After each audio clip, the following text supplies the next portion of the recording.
अधिक मास महात्म्य अध्याय 3। पुरुषोत्तम मास महात्म्य अध्याय 3। नमस्कार भाइयों बहनों, जय माँ गायत्री। आप सभी का मेरे YouTube चैनल शुभकर माही अष्टू में स्वागत है। आप सभी से अनुरोध है, अगर आप मेरे चैनल पर पहली बार आए हैं तो प्लीज हमारे चैनल को सब्सक्राइब, वीडियो को लाइक और वीडियो को ज्यादा से ज्यादा शेयर अवश्य करें, ताकि आपके साथ साथ आपके अपने भी इस कथा का लाभ ले सकें और भगवान लक्ष्मी नारायण की कृपा आपके साथ, आपके घर परिवार पर हमेशा बनी रहे।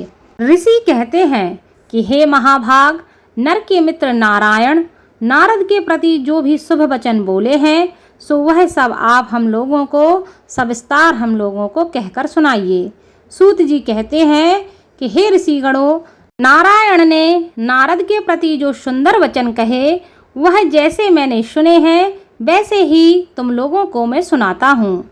भगवान नारायण बोले कि हे नारद, पहले महात्मा श्री कृष्णचंद्र ने राजा युधिष्ठिर से जो कहा था वह मैं तुमसे कहता हूँ, सो उसे ध्यान पूर्वक सुनो। एक समय धार्मिक राजा अजातशत्रु युधिष्ठिर छल प्रिय धृतराष्ट्र के पुत्रों द्वारा द्रुत कीड़ा में हार गए। सबके देखते देखते अग्नि से उत्पन्न हुई धर्मपरायण द्रौपदी के बालों को पकड़कर दुष्ट दुशासन ने खींचा और खींचने के बाद उसके वस्त्र उतारने लगा। तब भगवान कृष्ण ने उसकी रक्षा की। पीछे पांडव राज्य को त्याग कर काम्य वन में चले गए। वहां अत्यंत कलेश से युक्त वे वन के फलों को खाकर अपना जीवन व्यतीत करने लगे। जैसे जैसे जंगली हाथियों के शरीर में बाल रहते हैं, इसी प्रकार पांडवों के शरीर में बाल हो गए। इस प्रकार दुखित पांडवों को देखकर एक दिन भगवान देवकी सुत मुनियों के साथ काम्य वन में गए। उन भगवान को देखकर मृत शरीर में जैसे प्राण आ जाते हैं, इस तरह युधिष्ठिर और भीमसेन और उनके समस्त भ्राता ने प्रेम विहल होकर सहसा उठ खड़े हुए और प्रीति से भगवान श्री कृष्ण से मिले। भगवान श्री कृष्ण के चरण कमलों में भक्ति से नमस्कार करते हुए द्रौपदी धीरे धीरे आई। आलस्य रहित होकर भगवान को शीश झुकाकर नमस्कार करती है। उन दुखित पांडवों को रुरु मृग में चर्म के वस्त्र पहने देखकर और समस्त शरीर में धूल लगी हुई देखकर, रूखा शरीर चारों तरफ बाल बिखरे बिखरे हुए देखकर द्रौपदी को भी उसी प्रकार दुर्लभ शरीर वाली और दुखों से घिरी हुई देखा।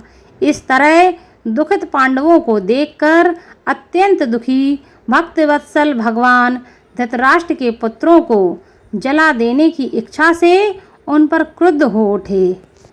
विश्व के आत्माओं भौहों को चढ़ाकर गुरेर कर देखने वाले, करोड़ों काल के कराल मुख की तरह मुख वाले, धधकती हुई प्रलय की अग्नि के समान उठे हुए होठों को दांतों के नीचे जोर से दबाकर तीनों लोकों को जला देने की तरह श्री सीता के वियोग में संतप्त भगवान श्री रामचंद्र जी को रावण पर जैसा क्रोध आया था, उसी प्रकार से क्रोध भगवान को देखकर कांपते हुए अर्जुन बोले कि हे श्री कृष्ण को प्रसन्न करने के लिए द्रौपदी, धर्मराज तथा उसके समस्त भाई बहन हाथ जोड़कर उनकी स्तुति करने लगे।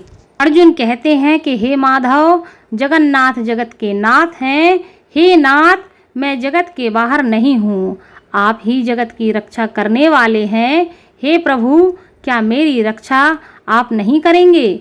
जिनके नेत्रों के देखने से ही ब्रह्मा का पतन हो जाता है, उनके क्रोध करने से क्या नहीं हो सकता? यह कौन जानता है कि क्रोध से संसार का पालन प्रलय हो जाता है। संपूर्ण तत्व को जानने वाले के कारण वेद और वेदांग के बीज के चित्त आप साक्षात नारायण हैं। मैं आपकी वंदना करता हूँ, आप ईश्वर हैं। सारे संसार को आपने उत्पन्न किया है। सर्व मंगल के मंगल हैं आप, और आप सनातन के भी बीज रूप हैं। इसलिए एक के अपराध से आपके बनाए समस्त विश्व का आप नाश कैसे करेंगे प्रभु? कौन भला ऐसा कौन होगा जो मच्छरों को जलाने के लिए अपने ही घर को जला देता हो? तब भगवान कृष्ण कहते हैं कि दूसरों की वीरता को मर्दन करने वाले अर्जुन ने भगवान से इस प्रकार निवेदन करके प्रणाम किया। सूत जी बोले कि श्री कृष्ण जी ने अपने क्रोध को शांत किया और स्वयं भी चंद्रमा की तरह शांत हो गए।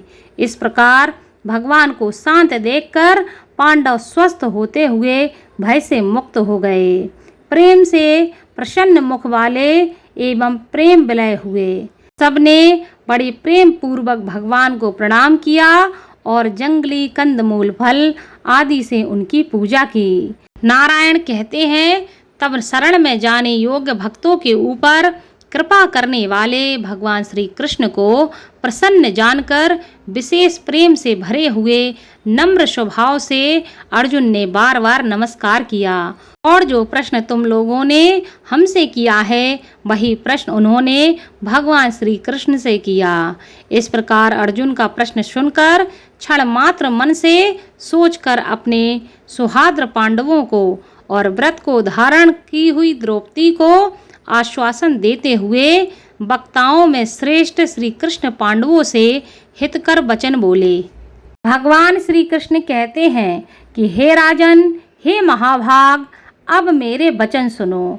आपने यह प्रश्न अपूर्व किया है। आपको उत्तर देने में मुझे उत्साह नहीं हो रहा है। इस प्रश्न का उत्तर गुप्त से गुप्त है, ऋषियों को भी नहीं विदित है। फिर भी अर्जुन, मित्र के नाते अथवा तुम हमारे भक्त हो, इस कारण हम तुम्हें बताते हैं। वह जो उत्तर है वह अति उग्र है, अतः क्रम से सुनो। चैत्र आदि जो 12 मास होते हैं, निमिष महीने के दिनों, दोनों पक्ष घड़ियाँ, 3 पहर, 6 ऋतुएं, मुहूर्त, दक्षिणायन और उत्तरायण, वर्ष चारों युग, इस प्रकार परार्थ तक जो काल है, यह सब और नदी, समुद्र, कुएं, बावली, गड़ियाँ, स्रोत, लता, औषधियाँ, वृक्ष और बांस आदि पेड़, वन की औषधियाँ, नगर, गांव, पर्वत, पुरियाँ, यह सब मूर्ति वाले हैं और अपने गुणों से पूजे जाते हैं। इसमें ऐसा कोई अपूर्व व्यक्ति नहीं है जो अपने अधिष्ठाता देवता के बिना रहता हो। अपने अपने अधिकार में पूजे जाने वाले यह सभी फल को देने वाले हैं। अपने अपने अधिष्ठाता देवता के योग के महात्म्य से यह सब जो भाग्यवान हैं। नंदन, एक समय अधिक मास उत्पन्न हुआ।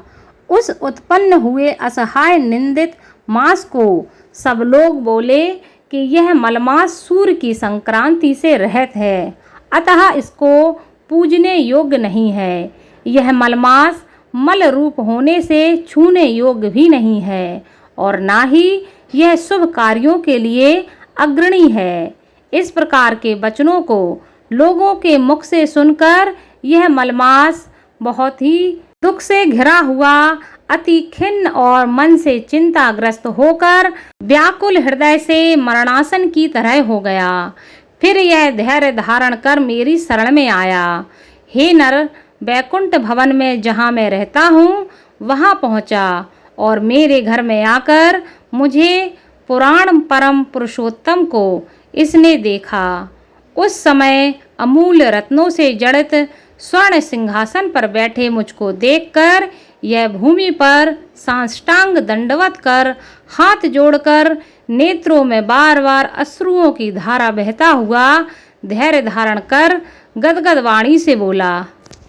नारद जी बोले, इस प्रकार अपनी पूर्ण कला से विराजमान भगवान विष्णु के निर्मल भवन में जाकर भक्ति द्वारा मिलने वाले, जगत के पापों को दूर करने वाले, योगियों को शीघ्र न मिलने वाले, जगत को अभय दान प्रदान करने वाले ब्रह्म रूप मुकुंद जहाँ पर थे, उनके चरण कमलों की शरण में आया हुआ अधिक मास क्या बोला। पुरुषोत्तम मासे तृतीय अध्याय संपन्नम। चौथे भाग में आप सुनेंगे कि अधिक मास ने भगवान नारायण से क्या कहा।